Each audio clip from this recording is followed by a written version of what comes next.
거부만 해서는 될 일은 아닌 것 같다. 그런 느낌은 많이 들었어요.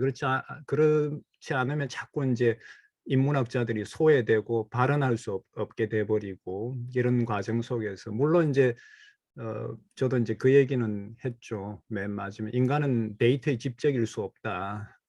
우리가 하이데거나 이런 사람들 얘기하듯이 인간은 어떻게 보면 세계 속에 있는 존재고 그런 세계 속에 있는 존재들을 가장 악랄하게 이렇게 세계로부터 분리시키는 방법이 데이터다. 이제 그렇기 때문에 인문학을 하는 입장에서는 근본적으로 이제 특히 이런 이제 니체도 그런 얘기를 한 거죠. 이런 데이터의 통계적인 분석이 역사의 무대 속에서 인간의 어떤 능동적 행위나 이런 걸 완전히 무시해 버린다. 뿐만 아니라 이제 그런 이제 과정들은 우리가 인식을 해야 될 것 같고, 그래서 저는 이제 이런 철학하거나 이제 인문학하는 입장에서 점점점 이 빅데이터의 흐름들에 대해서 우리가 어떤 입장을 취할 것인지를 대학이나 학문에서 논의를 하기 시작해야 되는데, 인문학 하는 사람들이 이 분야에서 사실은 너무 무지하다라는 생각을 해요. 그래서 우리 학교에서도 이 자담회할 사람을 도저히 구할 수 없어서 나도 할 수 없다. 뭐 내가 이쪽에는 도저히 알 수도 없고 잘 모른다. 그러니까 한 두 달만 공부하면 안 되겠느냐 이렇게 얘기를 하더라고요. 두 달만 공부해가지고 이야기할 수 있는 얘기는 아닌 것 같고. 이제 제가 많은 사례들은 있지만 모레티가 이 정량적 분석을 저는 이 스탠포드 문학 랩에서도 이 모레티 글은 읽을 수 있는데 다른 사람의 글들은 잘 안 읽혀요. 근본적으로 읽히지도 않고.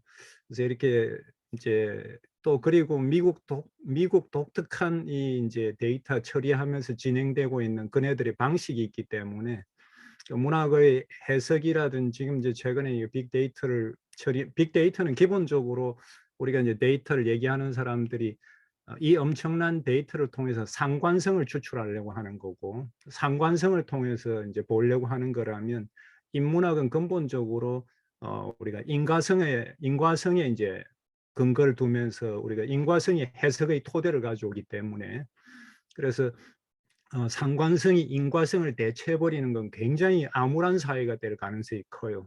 우리가 여러분들이 이제 가장 상식적으로 얘기하면 무슨 얘기냐면 범죄의 가능성이 어떤 사람이 있는데 상관성이 이 사람이 범죄의 가능성이 가장 많기 때문에, 그러니까 이제 어제 이제 부산에서 마약을 이제 재배하던 사람들이 잡혔어요.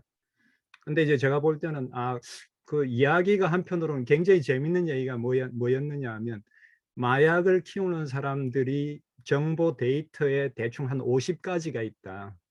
이 사람들이 이걸 산다든지 이러면 이 중에 한 30개가 공통이면 이 사람은 마약을 키우고 있을 가능성이 굉장히 크다. 이런 이제 그러니까 이미 그 데이터를 가지고 조사를 하고 있었다고 해요. 이 사람들이 왜 이래 자꾸 해외 직구를 통해서 물건들을 사는데 갑자기 온도계도 사고 뭐도 사고 막 이렇게 하는 거죠. 그래 보니까 한 30개 정도가 데이터가 마약을 키우는 사람들의 데이터하고 일치하더라고요.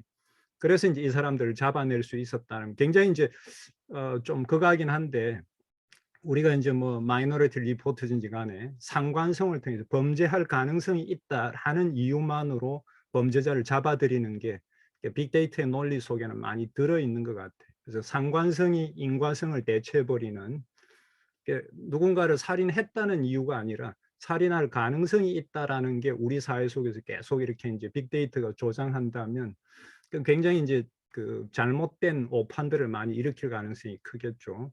그래서 사실 이제 이 빅데이터 문제에서 이제 우리가 어떻게 이제 우리가 이제 인문학자들이 굉장히 관심을 많이 기울여야 되는 게, 그 안에 굉장히 전문적인 영역들이 있는데 그런 부분들에 대해서 계속 이렇게 좀 파악하려고 하는 노력들은 좀 필요해 보인다. 대응을 하기 위해서라도. 근데 이제 한 가지는 이게 모래띠를 통해서 저는 이제 우리가 모래띠는 이제 빅데이터 쪽으로 이렇게 넘어가는 게 아니고 그 데이터들을 활용해서 자기가 해왔던 저는 이제 모래띠를 옛날에 이제 이게 기호로 받아들여진 경의로 받아들인 기호라든지 아니면 세계의 길이라든지 이런 책에서 이게 제가 만난 분이 내가 이제 모래띠에 이게 멀리서 읽기를 번역한다고 하니까 그 책을 왜 하느냐라고 하더라고. 그 책을 왜 번역하느냐고. 이제 영국에 아까 이제 제가 언급했던 그 오르신이라고 하는 교수를 굉장히 열심히 하신 분인데 그분이 왜 그 책을 번역하느냐. 자기는 그 이전의 모래띠 책은 참 좋아하는데 이 디스턴트 리딩부터 시작해서 이 뒤에 글들은 별로 안 좋아한다 이렇게 얘기를 하더라고.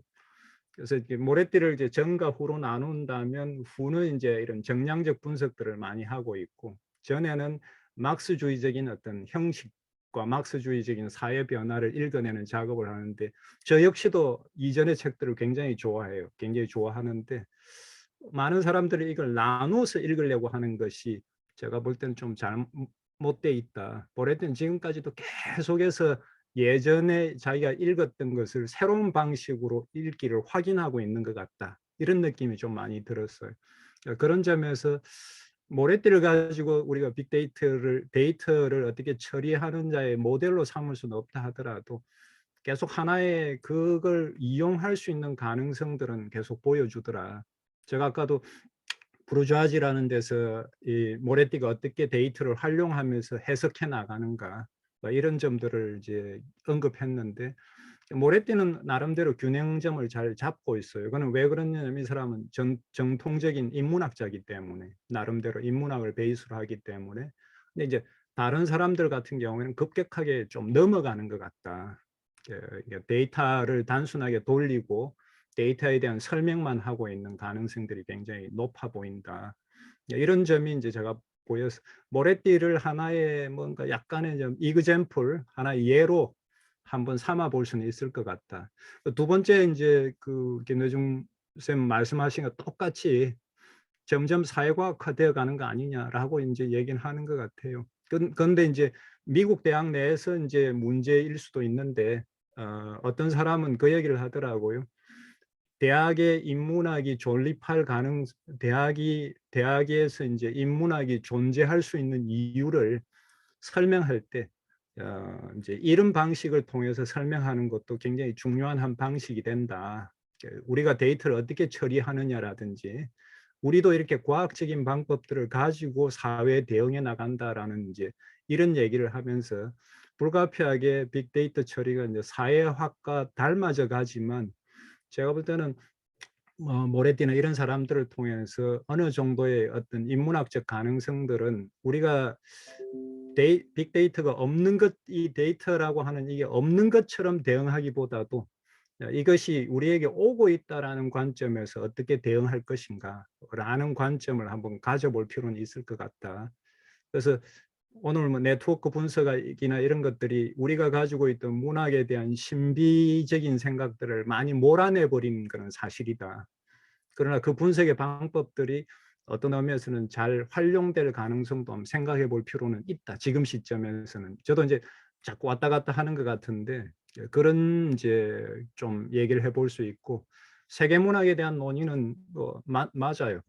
모래띠가 계속 바꿔가고 제가 요 멀리서 읽기 해제에서도 썼는데 실질적으로 해제에서도 이제 왜 모래띠가 이렇게 바뀌어져 가는가 그 이유들은 뭐냐 포스트 콜로니얼이라든지 많은 이제 이 사람들의 비판을 받으면서 굉장히 큰 초점을 바꿔요. 그러니까 처음에는 중심에 대해 초점을 두었다가 나중에는 주변에서의 전유의 방식들에 대한 고민 쪽으로 굉장히 많이 넘어가는데 그러나 이제 모래띠가 가지고 있는 아무리 수정을 한다 하더라도 내가 볼 때는 이거는 근대 소설에 극히 국한돼 있는 것이고 그리고 뭐 저도 이제 최근에 쓴 글에서 라틴 아메리카 소설에서 사실은 형식과 형식들이 얼마나 중첩적으로 결합되어 버리는지 그러니까 중심부의 형식이 주변부의 소재하고 결합되는 게 아니라 주변부에 있는 형식들하고 중심부의 형식들이 얼마나 충돌하는지 네, 이런 것들을 통해서 우리가 이게 페루 작가를 가지고 제가 한번 글도 써보기도 했고 그래서 모래띠의 논의는 제가 볼 때는 하나의 촉발제 트리거의 역할은 굉장히 잘했다. 그리고 그 트리거로서의 어떤 새로운 영역을 개척한 사람의 이 어떤 입장은 저는 굉장히 높이 본다. 그러나 지금 그 논의들은 제가 볼 때는 모래띠 선에서 머물러 있지는 않은 것 같아요. 무한히 확장됐고, 그 다음에 특히 유럽의 소설도 이제 조나단 에럿 같은 사람의 말을 모래띠가 적극적으로 받아들일 수밖에 없는 뼈아픈 지적을 하는데, 영국 소설, 프랑스 소설에 이미 스페인 소설들을 굉장히 많이 영향을 받지 않았느냐. 그러니까 모래띠가 지나치게 이제 국민국가 단위로 나눈 채 사고하는 어떤 오류를 범한 부분이 굉장히 많다.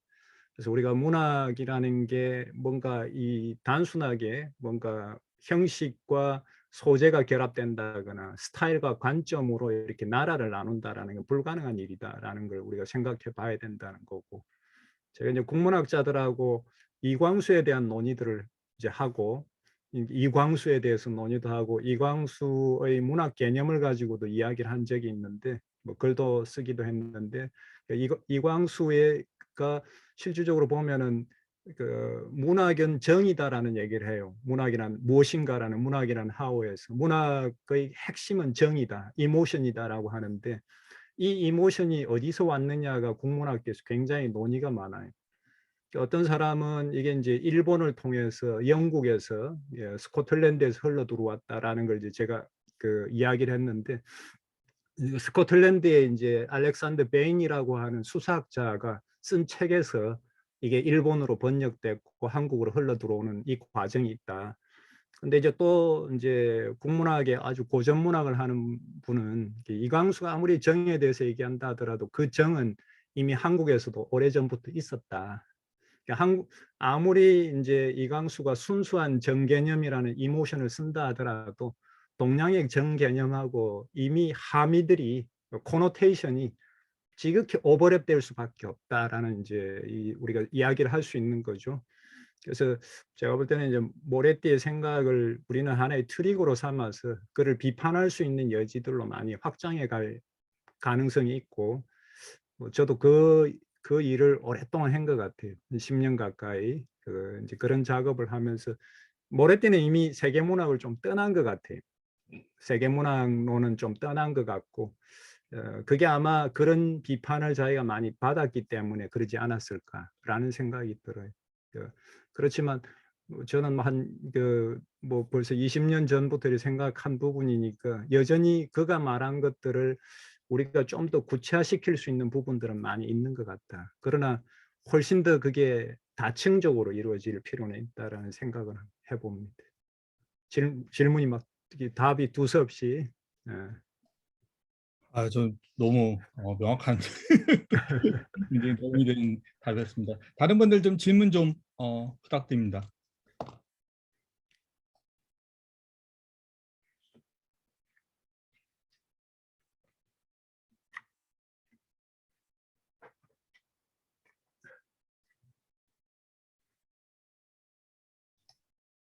질문 혹시 더 너무 네, 최동규 선생님 말씀하세요. 다른 분들 그 준비하실 동안 제가 그냥 그 들은 소감 몇 마디 하겠습니다.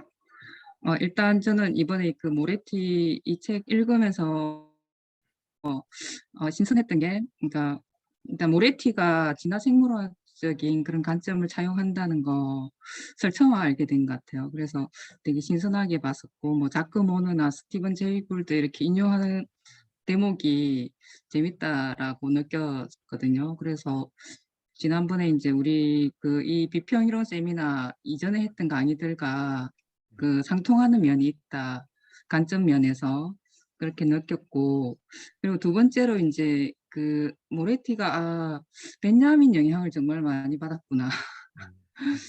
특히 이제 이 책 같은 경우는 수미 상간 이렇게 해가지고 수미 일간인가, 하여튼 처음이 벤야민이고 끝도 벤야민이에요. 그러니까 끝은 햄릿으로 끝났지만 사실상 벤야민이 독일 비핵의 기원에서 얘기했던 그것을 자기가 발전시키고 있다, 이런 느낌이 들었거든요. 이제 직접적으로는 조금 더 생각해 봐야 될 것 같은데 그게 어떤 관계가 있는지. 근데 일단 발전시키면서 자기 나름대로 자기가 이제 그 방식을 그 현대에 맞게 이렇게 차용해서 적용하고 있는 게 아닌가 이런 생각이 들었었습니다. 그래서 이제 그래서 세계 문학론에 대한 그런 이제 형식적인 차용 이것도 베냐민 독일 비핵국에서 많이 가져왔구나. 그런 부분이 좀 보였던 것 같고요. 그러다가 이제 맨 마지막에 햄릿에 대해서 얘기를 하는데 이 부분이 이제 되게 많은 생각들을 일으키게 하는 그리고 이제 자기의 어떤 이 세계 문학론과 어떤 수량적인 방법 이것을 이제 결합해 가지고 이렇게 마련한 야심찬 글 같은 느낌이었는데 하나 이제 짚혔던 게 좀 이렇게 동의하기 힘들었던 게 일단 모레티가 햄릿을 오이디푸스적 관점에서 바라보고 있구나. 그래서 이제 내적인 뭐 이렇게 비평들 보면은 거기서 조금 오이디푸스적 관점에서 보는 데서 이제 조금 벗어나자고 한 게 20세기 후반의 흐름이었는데 아직 이제 20세기 전반 이전의 관점에 기반해서 논의를 펼치고 있는 듯한 이런 느낌이 들었었고요. 그리고 이제 그 햄릿을 분석하면서 그 대화가 오고 가는 것에 기반해서 분석을 하는 것이 자기는 다른 비평가들과의 차이다 이렇게 전제를 하고 얘기를 하고는 있지만 이제 일단은 햄릿 같은 경우는 극이니까 그렇게 언어에 기반해서 대화의 직접적인 오거감, 대사의 오거감에 기반해서만 분석하는 게 이제 극이라는 장르에 맞을까 이런 생각도 잠시 들었었습니다. 그리고 이제 그러니까 거기에서는 일단 그 햄릿에 대한 여러 가지 각색 작품들이 많은데 그 작품들 영화들 이렇게 보면 그러니까 호레이쇼와 오피리아가 대화를 나누진 않지만 같은 무대에 있으면서 뭐 눈빛을 교환하거나 손짓을 교환하거나 이런 장면들이 많이 연출이 되고 또 어떤 이제 영화 작품들에서 보면 대사가 이제 삽입되기도 하고 그렇게 하거든요. 그래서 많은 사람들은 오피리아와 호레이쇼와의 미미한 연결관계 이런 것을 이제 인정하고 있는데 일단 여기서는 호레이쇼와 오피리아가 아무런 대사를 나누지 않는다 이런 점을 되게 강조를 하고 그래서 이 점을 왜 이렇게 강조를 하지 보니까 후반부에서 오피리아는 이제 오피리아 일가는 궁정의 사람으로 한정시키면서 그렇게 했던 것 같아요.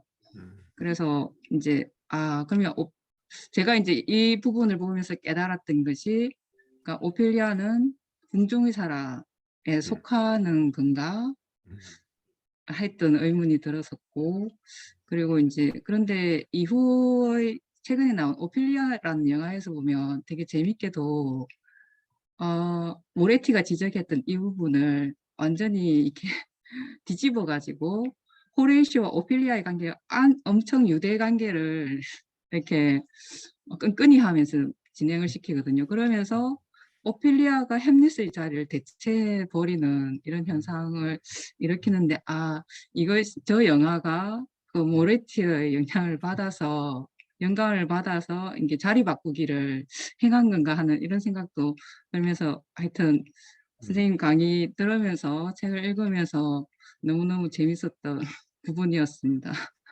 최 선생님 이제 막 성실한 독자가 돼서 내가 볼 때는 논문을 쓰셔야 될 것 같은 생각이. 사실은 지금 오피리아에 대한 작업하고 아, 있는 중이라 더 그랬던 것 네. 같아요.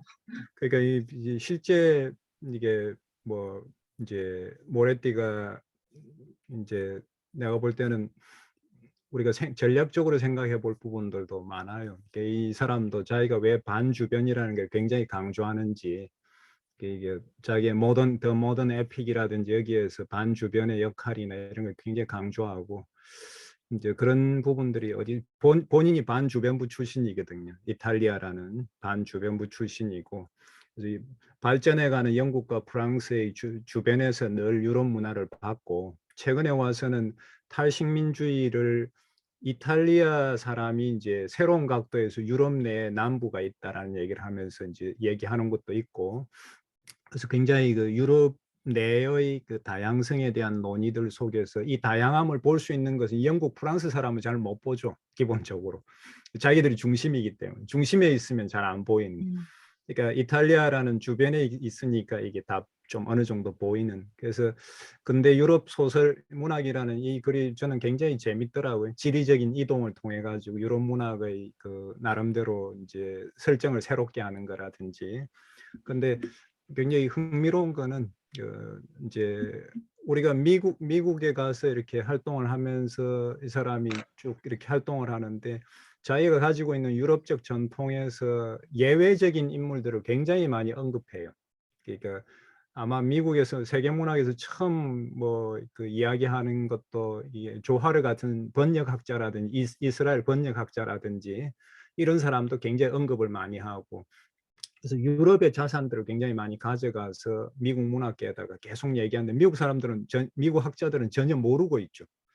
그 조하르 같은 사람이 번역학자라는 건 알지만 이 사람이 문학에서 어떤 역할을 하는지 이런 걸 잘 모른다든지. 미국에서는 완전히 아까 제가 표를 그려드렸지만은 루카치 같은 사람은 미국에서 거의 이제 80년대 이후 거의 안 본다면 루카치를 계속 언급한다든지. 그래서 이게 본인이 가지고 있는 젊었을 때부터 쭉 공부했던 그 이제 이게 그 막스주의적 전통이라든지 이런 것들을 적극적으로 활용하고 있고, 러시아 형식주의라든지 이런 것들을 미국에서는 이미 그 유행이 갔지만 그런 걸 굉장히 잘 활용한다. 내가 생각해서도 이게 벤야민 해석이 아마 햄릿에서는 굉장히 많이 들어가 있다. 그러니까 그런 점은, 근데 벤야민을 아주 구체적으로는 아주 자기가 많이 영향을 받은 것처럼 언급하진 않는 것도 우리가 한번 주목해 볼 필요는 있을 것 같아요. 그래서 어떤 의미에서는 우리가 공부하는 게 지금은 한국 사회에서 이제 자꾸 미국 일변도를 이렇게 공부하는 게 많은데, 제가 이제 젊었을 때 80년대 초에는 러시아 공부도 많이 했고, 그러니까 독일, 유럽 이런 문학 이론들을 굉장히 많이 읽었던 거죠. 그러다 보니까 이제 나름대로 균형점들이 있는데, 모레티도 아마 그 점을 굉장히 잘 보여주는 것 같다. 미국 판도 안에서 자기는 유럽 걸 가지고 가서 이용하는데, 최근에 와서는 이제 러시아 형식주의도 좀 잘못 이용하는 거 아니냐라고 이제 얘기하는 사람들도 있어요. 논문 쓰는 사람들도 있고. 그런 여러 가지들을 우리가 좀 주목하면서 한국에서의 인문학이 좀 다양화될 필요는 있다. 전통을 제가 세계문학 공부할 때 영미권만 하는데 사실은 러시아의 세계문학 연구소가 굉장히 큰 게 있어요. 모스크바에. 그러니까 이런 연구들이 지금 거의 잘 알려져 있지 않고 잘 이렇게 소개가 안 돼 있다라는 것도 우리가 주목해야 되고, 정말 세계문학을 하려면 다 세계를 해야지 미국하고 일부 유럽 국가만 가지고는 되진 않는다라는 생각은 저도 가지고 있어요. 그런 점이고, 한 가지는 지난번에 이제 그 우리 그 최유미 선생의 진화론 얘기한 거는 림 마굴리스라고 하는 굉장히 유명한 진화론자 얘기했는데, 모레티도 이제 진화론이나 이렇게 다른 학문으로부터 아이디어들을 굉장히 많이 가지고 오고 있다. 그래서 오늘날 문학을 제대로 하려면 학제적인 연구나 다른 학문적인 연구들, 특히 이렇게 비평 이론들이 이미 학제적인 연구들을 가능하게 해주기 때문에, 최유미 선생 발표처럼 우리가 그런 논의들을 적극적으로 끌어들여서 문학의 쇄신을 이루지 않는다면 문학의 어떤 큰 돌파구가 만들어지기는 쉽지 않다. 이런 생각을 좀 많이 해봅니다. 그래서 우리가 학제적인 연구를 비평 이론학회도 많이 하듯이 여러분들도 좀 그런 학제적인 연구를 많이 하면 좋겠고, 아까 햄릿에 대해서는 이 사람이 왜 이렇게 전통적인 햄릿 읽기를 하고 있는지는 이미 알죠. 그 정통적인 방법을 네트워크 분석을 통해서 새로운 시각으로 보여주는 게 목적이지, 이걸 어떻게 새로 읽을 것인가를 보여주는 게 목적은 아니다라는 거죠. 그런 점에서, 그리고 또 모레티는 셰익스피어 전문가는 아니고 전공자는 아니고, 셰익스피어에 대한 다양한 읽기가 있고 이걸 어떻게 읽어야 되는지에 대한 다양한 논의가 있지만, 자기가 볼 때는 굉장히 정통적인 방법을 가져온 거고, 제가 본 많은 책들에서도 호레이쇼 역할이라든지 호레이쇼를 통해서 근대 국가의 출현에 대한 얘기는 모레티 말고도 많이 했어요. 베냐민도 말고도 많이 했기 때문에 그런 부분을 아주 명쾌하게 네트워크를 통해서 보여주는 것. 이게 이제 모레티 익히 상식화된 기재의 것을 새로운 시각을 통해서 다시 한 번 더 명쾌하게 설명해 주는 게 모레티의 장점이었다. 이런 생각을 한번 해봅니다. 그 권요한나 선생님께서 그 질문을 지금 메시지 올리셨는데 직접 해주셔도 될 것 같은데요. 네. 네, 안녕하세요. 저는 부산대학교 영문학과 수료생 권요한나라고 합니다. 교수님의 강의를 잘 들었습니다. 감사합니다. 우선 데이터 분석에 대한 비판적인 시선들이 있다라는 것이 이해가 되지만 이 데이터 분석을 통해서 연구를 하는 것에 있어서 긍정적인 면들이 있다는 생각이 들게 되었습니다. 우선 그 데이터 분석은 지금까지 연구된 것들에 대한 결과를 보여주고 이제 그것을 통해서 새로운 연구의 가능성 그리고 시작점을 열어갈 수 있다라고 생각이 되는데요. 이 지점에서 의문이 드는 것은 네트워크의 관계를 통한 데이터 분석을 통해서 미래의 연구나 독자들의 관심을 예측할 수 있는지가 궁금했습니다. 이에 대해서 교수님의 의견을 들려주시면 감사하겠습니다. 졸지 데이터 전문가가 되는데 전혀 저는 전문가는 아니고 2달 공부한 사람이기 때문에 한계가 아주 많은. 이미 제가 아까요 보여드린 앵그램 이거는 다 알죠. 한번 여러분들이 구글에 들어가서 앵그램 뷰어라고 치면 사이트에 1000만 건 가까이 지금 있는, 그래서 키워드를 지금 내가 여기서 바로 보여줄 수도 있어요. 바로 딱 앵그램을 띄워가지고 바로 치면 쫙 이렇게 다 돼요. 연도를 다 추정하면서. 그래서 오늘 혹시나 모르는 사람들은 들어가 가지고 앵그램 뷰어라는 걸 열어 가지고 바로 한번 치보면 자기가 관심 있는, 그래서 미국에서는 아이들에게 한번 놀이를 해보라고 할 정도로 이걸 많이 추천한답니다. 구글에서 거의 1000만 건 가까이를 올려놓은 거니까 1000만 건 안에서 책 안에서 키워드를 다 검색해서 횟수들을 만들어 주니까 앵그램 뷰어라는 걸 한번 보시면 좋은데, 물론 이거는 과거의 추세지 미래가 어떻게 갈 거라는 거는 우리가 이제 여기서는 우리 인간의 영역인 것 같아요. 그러니까 그 과거의 추세가 계속해서 지배할 거라고 보면은 빅데이터는 굉장히 암울하거나 어떤 의미에서 디스토피아적 세계일 수 있고, 우리가 뭐 문학에서 말하는 알랭 바디우나 이런 사람들 우리가 얘기할 때 이벤트라는 단어, 사건이라는 얘기를 많이 하는데, 그 사건은 데이터의 그 부드러움이나 부드러운 데이터의 그 유연함을 내파시킬 수 있는 게 인간인 거죠. 바디우가 사회학주의를 굉장히 많이 비판했던 이유가 그건 것 같아요. 사건을 그 이전에 벌어져 있는 사회학적 사실을 아무리 합친다 하더라도 사건은 설명할 수 없다. 이런 얘기를 하는데, 저도 이 문학이나 인문학은 중요한 사건으로서 우리가 좀 인식할 필요가 있다. 그리고 아까 니체가 말했듯이 통계학이 정말 인간을, 역사의 무대 속에 있는 인간을 어떤 의미에서는 다뤄줄 수 없다라는 거. 그다음 우리가 뭐 하이데거가 말하듯이 이제 세계 속에 던져져 있는 인간, 그 순간에 어떻게 보면 나우가 가지고 있는 뭔가 과거, 현재, 미래가 완전히 중첩돼 있는 시간, 이런 것들을 데이터는 다 그냥 우리가 다리미로 쫙 패듯이 다 패버리는 거죠. 그런 걸 통해서 우리가 인문학을 계속 좀 주장하는 것은 데이터가 예측하는 방식으로 안 갈 수 있도록 노력하는 게 어떤 의미에서는 좀 인문학의 고민이고 가능성이 아닌가, 이렇게 한번 생각해 봅니다. 감사합니다. 다른 분 질문 또. 네, 질문 하나 해보겠습니다. 들리시나요? 네. 네. 제가 카페에 있어가지고 마스크를 벗을 수 없는 점, 그리고 캐롤이 들을 수 있는 점 양해 부탁드립니다. 그 모레티가 그 스탠포드로 넘어가가지고 제 소개를 하자면 제가 지금 영국 워릭대학교에서 박사하고 있는 윤재원이라고 합니다. 그 워릭대학교 교수진들이 프랭크 모레티를 많이 공부를 하고 또 관심이 많고 또 월드 시스템 연구를 많이 해서 제가 이걸 직간접적으로 모레티를 알게 됐는데 그래서 이제 흥미가 있어서 강의를 듣게 됐고요. 그래서 저도 이 책들을 좀 몇 권 거기 있을 때 읽었었는데 처음에는 잘 이해가 안 되더라고요. 그래서 오늘 이 시간이 참 저한테도 되게 고마운 시간이 아니었나 생각이 들고요. 근데 생각을 해보면은 그 스탠포드로 이제 모레티가 넘어갔다고 했잖아요.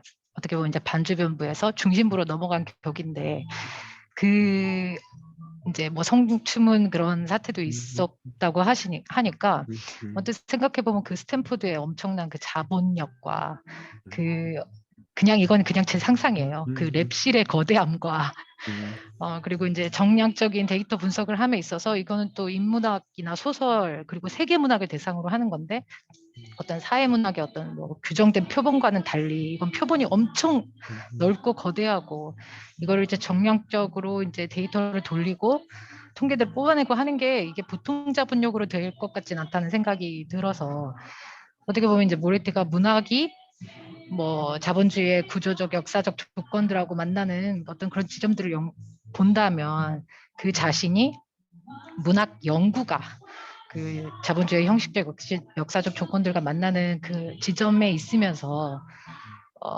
이제 주변부에서 중심부의 한복판으로 뛰어들게 된 셈이잖아요.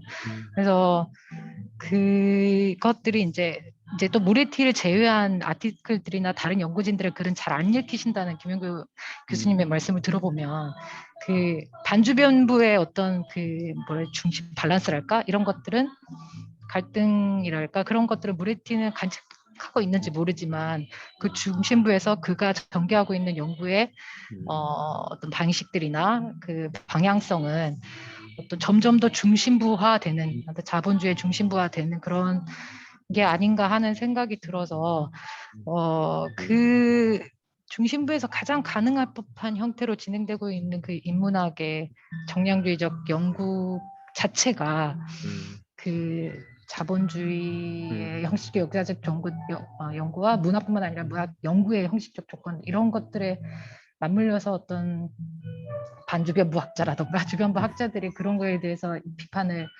진행하는 것은 없는지. 왜냐하면 이게 어떻게 보면 이게 정량주의적 연구를 인문학은 그래서야 안 된다 이런 식의 어떤 스탠스를 가져간다기보다 제 생각에는 이게 중심부에서 연구되고 있는 양상이므로 반주변부의 입장에서 이게 뭐 인문학이라고 하는 건 어떤 약간 그 에이히스토리컬이란 어떤 느낌이 있기 때문에 너도 세계 체제의 어떤 지점에서 그런 연구를 하고 있고 그렇다면은 어떤 그런 자본력이라든가 아니면 그런 아직 그런 풍토가 형성되지 않는 반주변부나 주변부의 학자 입장에서 인문학자의 입장에서가 아니라 그런 식으로 이 현상을 비판하고 어떤 그런 거에 대한 여지는 없겠는지 하는 생각이 들어서 그런 부분에 대한 고견을 좀 여쭤보고 싶네요.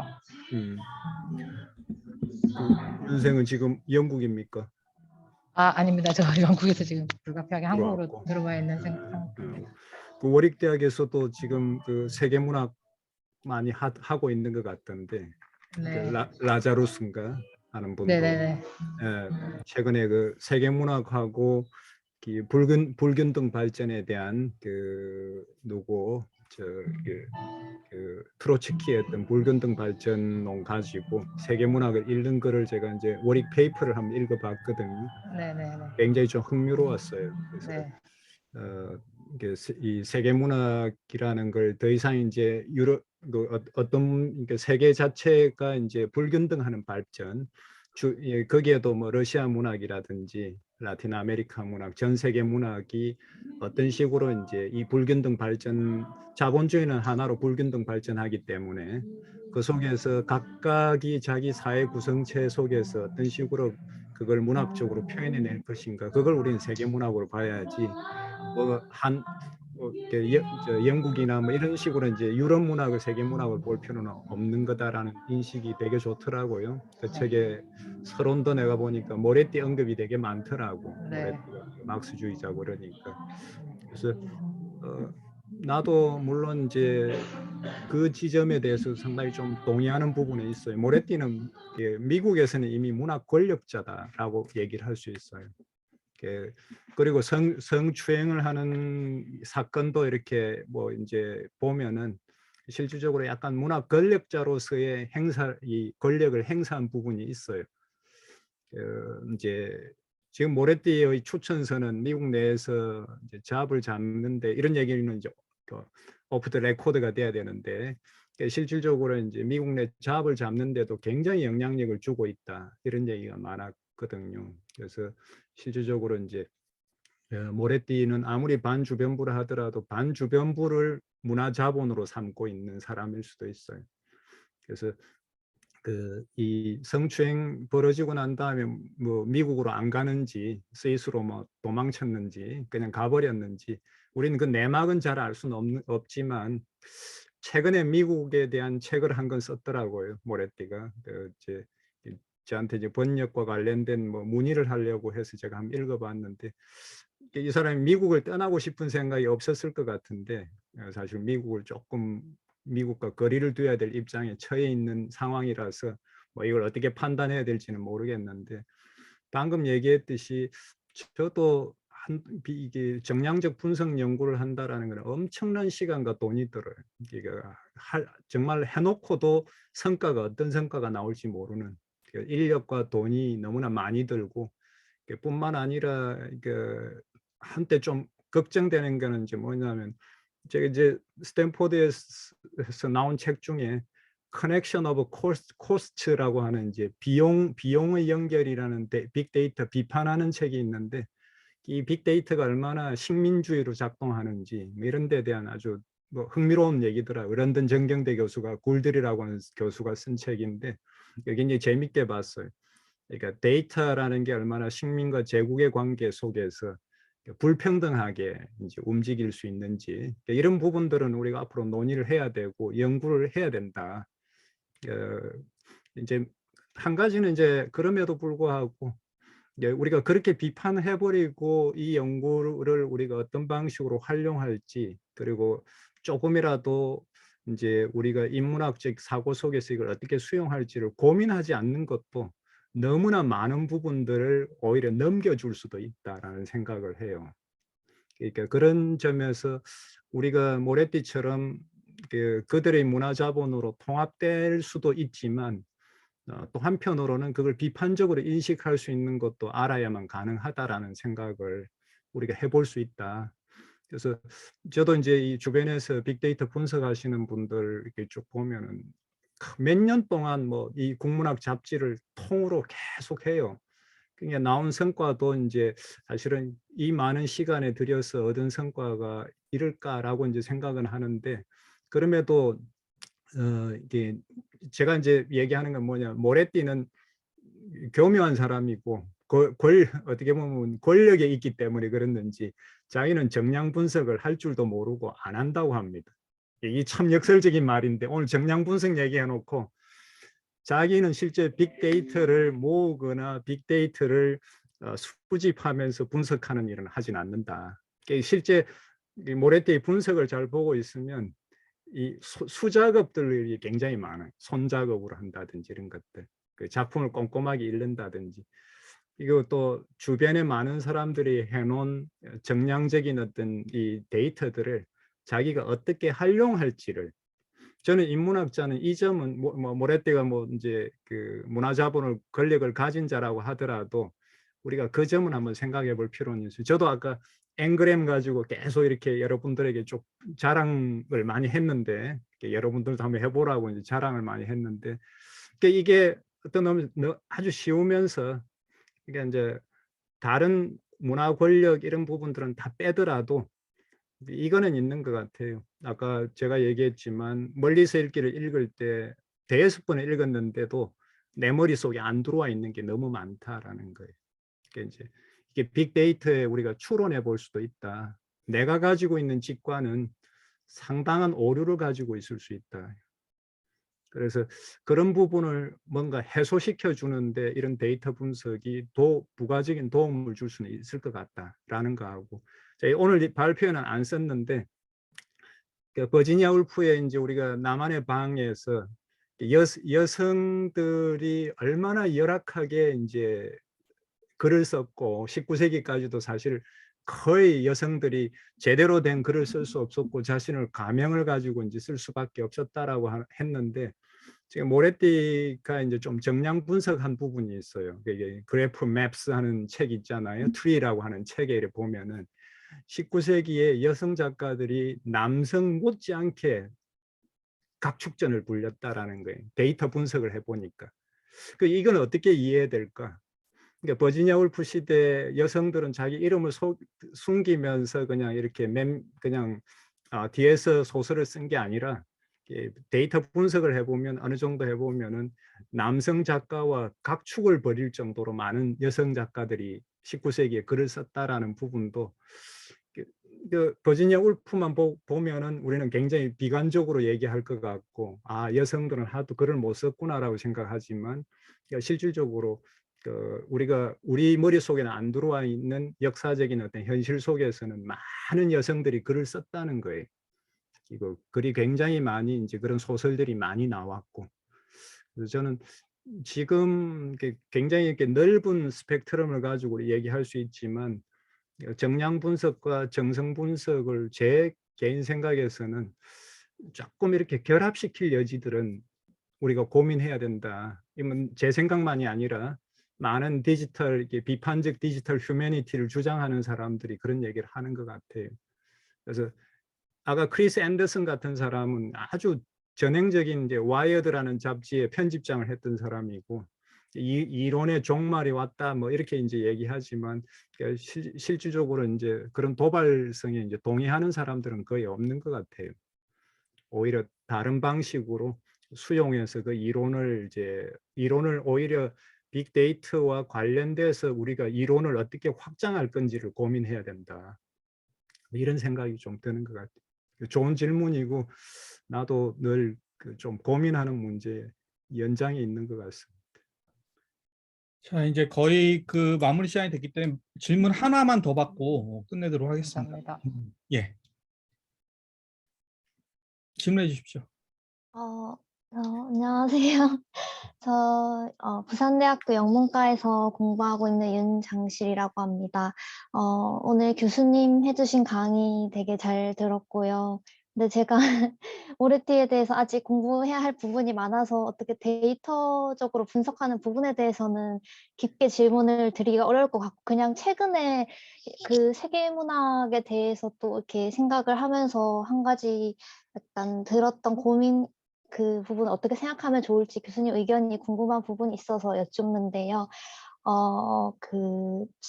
여태까지 그 모레티도 그랬고 카자노바도 그랬고 그들이 비판받는 이유가 세계 문학을 읽어내는 그 과정 속에서 주변부랑 중심의 그 이분법을 유지하고 있다는 점에서 사실상 이렇게 크게 비판을 받아왔었는데 또 어떻게 보면 오늘날의 주변부 출신 작가들이 그들의 위상이 상당히 변화한 것도 맞는 거여가지고 저도 앞전에 어디서 이제 발표를 응국이 작품으로 했었는데 어떤 분께서 응국이가 탈식민주의 대표 작가이기는 한데 사실 오늘날 또 한편으로 생각해보면 그가 지금 미국에 있는 유수의 대학에 이제 들어간 사람으로서 어떻게 보면 좀 글로벌에 거의 가까운 인물이 되기도 했다는 약간 어조로 말씀을 하신 부분이 있었어가지고 그렇게 된다면 그 주변부 출신 작가들을 그런 경우도 그렇고 이번에 올해 노벨 문학상을 받은 그 구르나의 경우도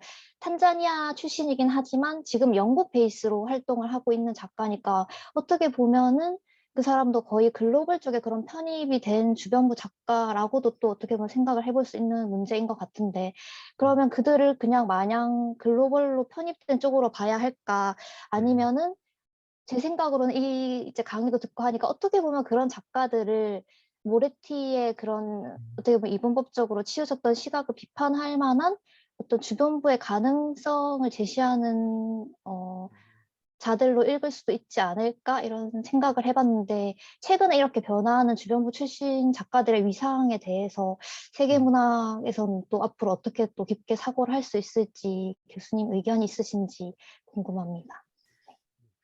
의견은 없습니다. 이게 뭐 기본적으로 뭐 그런 지적들은 많이 우리가 할 수도 있고 옛날부터 지금 뭐 이제 우리 누구 역사학자 터키 출신 역사학자인 아리프 덜릭이라는 사람도 포스트 식민주의 많이 비판하면서 이제 뭐 사이드 바바 스피박 같은 사람들이 전부 다 식민지의 엘리트들이었는데 이네들이 이제 제국의 중심에 와서 교수가 되면서 이렇게 유명해진 거 아니냐. 사실 파농이나 이런 사람들은 뒤늦게 그죠. 마치 이제 파농은 오래전에는 알려져 있었지만은 마치 입소문처럼 이렇게 파농에게서 이게 다 있었다 하면서 다시 파농으로 가서 막 읽어내고 이러는 과정도 사실 우리가 있는데 뭐 이제 지금은 그런 비판 가지고 이야기하기는 내가 볼 때는 이제 쉽진 않다. 차라리 그럴 때서 작품을 두고 얘기하는 게 낫다. 그렇게 논의할 때는 작품 안에서 진정으로 세계문학적인 우리가 인식이 있는지 인간의 어떤 깊은 고통의 문제라든지 중심과 주변의 문제라든지 이런 것들을 문학적으로 얼마나 잘 형상화시켜 놨는지 그리고 그런 것들을 통해서 이제 작품을 읽어내는 게 중요하지. 이 사람이 어떤 출신이고 뭐 이런 거가 이제 꼭 중요한 거는 아닐 수도 있다. 정말 작품을 얼마나 잘 썼는지 우리가 탐복할 정도로 그런 걸 굉장히 중요한 베이스로 일단 좀 볼 필요는 있을 것 같다는 생각이 들어요. 그러면서 그 작품에서 세계문학성이나 이런 걸 우리가 얘기하면 되지 않을까. 이런 이제 생각을 해보는 것. 그 수준에 못 간 작품들보다도 사실은 그렇게 한 사람들의 작품이 훨씬 좋을 수도 있어요. 작품 자체가. 그렇게 이제 뭔가 우리나라에도 보면은 뭐 황석영 작가가 굉장히 뭐 런던 가고 런던에서 소설 쓰고 이제 이러면서 이제 일종의 트랜스내셔널한 작품들을 썼는데 그런 작품들이 별로 그렇게 좋은 작품들이 아닐 수도 있고 오히려 한반도적 현실을 다룬 소설들이 더 좋은 소설일 수도 있어요. 그러니까 그런 여러 가지를 우리가 보면서 정말 중요한 핵심은 이 작품이 세계문학성을 우리가 가질 수 있는가. 그런 오늘날 인간이 겪고 있는 여러 가지 이런 갈등과 그런 어떤 보편적 이슈들과 지리적인 불균등성과 이런 것들을 어떻게 담아내고 있는가를 판단의 중요한 기준으로 삼으면 되지 않을까. 그러면 세계문학을 굉장히 좀 넓게 풍성하게 이제 우리가 볼 수 있다. 그 사람이 어떻게 뭐 이동해가지고 뭐 한 일보다도 그런 것 같아요. 오늘 우리가 모레티 얘기하면서도 이 사람이 만들어 놓은 성과들이 문화 권력을 확 획득하는 과정일지 몰라도 문화 권력을 획득할 만한 뭔가 자질을 보여주고 있는 것 같다는 그런 느낌이 좀 들거든요. 한편으로는 우리가 반주변부고 주변부에 살아가는 우리로서는 약간 부러움도 있다라는 이런 것도 그게 이제 비판받을 소지가 있을지도 모르지만 제가 볼 때는 이게 모레티가 글 쓴 것들이 아까도 햄릿 분석이라든지 이런 것들을 보면 굉장히 상식화된 얘기를 굉장히 신선하게 하면서 뒤집기를 많이 하고 그러니까 굉장히 흥미로운 건 아까 신역사주의 같은 거 아주 재치 있게 비판하거든요. 역사의 일상적 우화 가지고 이렇게 다루면서 하면 안 된다. 그게 역사 다루는 방식 아니다. 이런 얘기를 하는 거라든지 그다음에 뭐 꼼꼼한 읽기에 대한 비판이라든지 이런 것들이 저렇게 우리가 크게 하나의 제국이라는 미국 문학계 특히 오랫동안 내려오는 어떤 크로스 리딩의 전통에 대해서 저렇게 강하게 돌을 던질 수 있을까? 그러니까 그런 점을 저는 좀 우리가 깊이 생각해야 되듯이 한번 작품이 내가 이 사람이 정말 좋은 작품을 썼는데 이 사람이 어떻게 이렇게 이동했는지 그거보다도 만약에 작품이 더 좋다면 그 부분은 상당 부분 해결이 된다라는 생각이 듭니다. 네, 더 많은 질문이 있겠지만 오늘은 이제 시간이 다 됐기 때문에 여기까지만 하는 걸로 하고요. 아무튼 김영규 선생님 거의 뭐 2시간 반 동안 정말 너무 고생 많으셨습니다. 아무튼 제가 생각할 때는 이 모래띠에 대한 연구는 앞으로도 계속 될 테고, 그리고 아무래도 이제 저희도 이제 인문학이 계속해서 저도 이제 최근에 봤던 드라마 더 채워보면은 딱 나오잖아요. 그리고 보면 뭐 디지털 인문학이 거의 대세고, 뭐 이제 뭐 그 저희가 예전에 중앙에서 했던 그런 뭐 이론가라든지 아니면은 그런 문학 작품은 잘 읽히지도 않고 더 이상 이제 연구 잘 안 되는 것 같아요. 그래서 그렇다면 이제 어떻게 살아남아야 되는가에 대한 문제랑 연결되는 측면이 있다고 생각합니다. 그래서 뭐 빅데이터든 아니면은 정량적 분석이든 아니면 새로운 방식의 우리가 생존 방법이든 여러 가지 그런 어떤 그 문제 제기를 하고 저희가 고민해야 될 거리를 모래티가 계속 던져주는 게 아닌가 싶습니다. 그래서 오늘 이렇게 좋은 기회로 좋은 강의 들었고 또 질문도 굉장히 또 제 것만 제외하고 굉장히 좋은 질문 많이 해주셔서 감사하고 여기까지 오늘은 하는 걸로 하겠습니다. 자, 오늘 모두 너무 고생 많으셨고 여기까지 하도록 하겠습니다. 감사합니다. 고맙습니다. 감사합니다. 감사합니다. 예, 수고하셨습니다. 고맙습니다.